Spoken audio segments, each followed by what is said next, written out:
पिघल गया, शरीर पिघलने लगी और जैसे लोहा पानी बनके बहता है उसी तरह से इनके धीरे धीरे शरीर जो है वो बहने लगी। यहाँ तक कि बलदाऊ तो लंबे लंबे हो गए और उसी तरह से कृष्ण भगवान का, बलदाऊ का और हाथ गल गए, पैर गल गए। स्थिति हुई, गोपी गीत बंद हुआ, रासलीला की जो कथा चल रही थी वो सब बंद हुआ। धीरे धीरे जैसे लोहा गर्म हो जाए तो कुछ देर ठंडा होने में लगता है, उसी तरह से धीरे धीरे करके ये ठंडे हो गए। आंखें खुली, समाधि लगी, आंखें खुली, देखा सामने जी नारद खड़े थे। यद्यप नारद जी लीला जान रहे थे, सामने खड़े थे। नारद को देख करके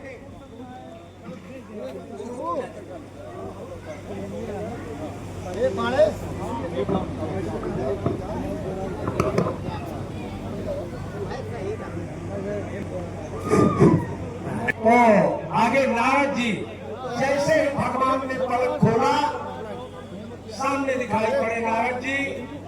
भगवान की, बलदाऊ की, सुभद्रा की यह स्थिति देख करके घेर लिया सारी रानियों ने। खड़कम मच गया, क्या हो गया, क्या हो गया।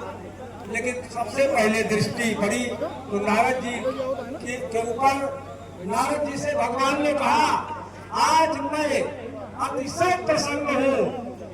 अभी तक तो हमारे लिए, हमसे मांगने के लिए कुछ लोग, सब लोग आते रहे, लेकिन आज मेरा कीर्तन गान करने वाले, कीर्तन हो रहा है, आज वह कीर्तन सुन करके और हम बिल्कुल भाव विभोर हैं, प्रसन्न हैं। जो आप वरदान मांगना चाहते हो वह वरदान मांगो।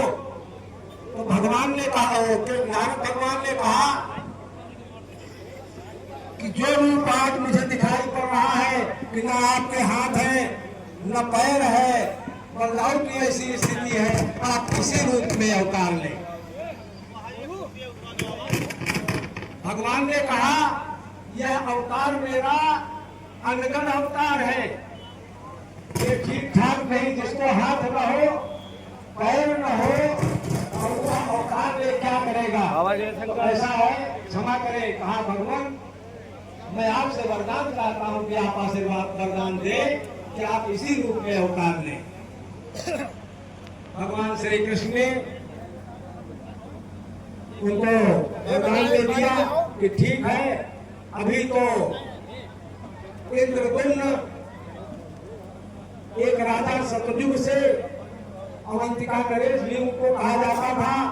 जान लीजिए, पहले ही जिन राजा ने जगन्नाथपुरी का मंदिर बनवाया उन्हीं का नाम इंद्रद्युम्न है और उनकी रानी का नाम गुड़ीचा, जो आप लोग जाते हैं और गुड़ीचा दर्शन करने जाते हैं।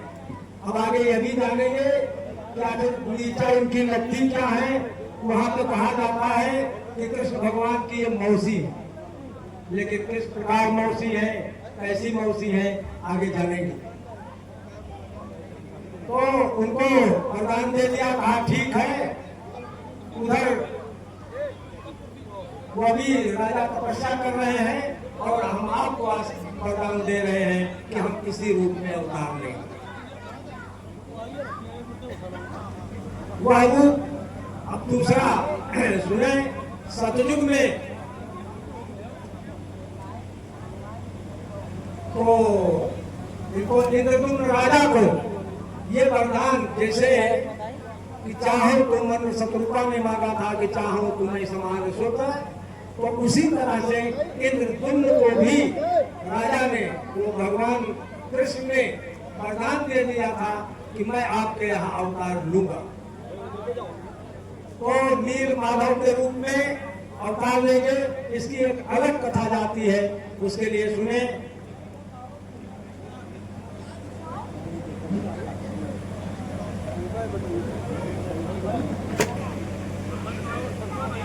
एक दिन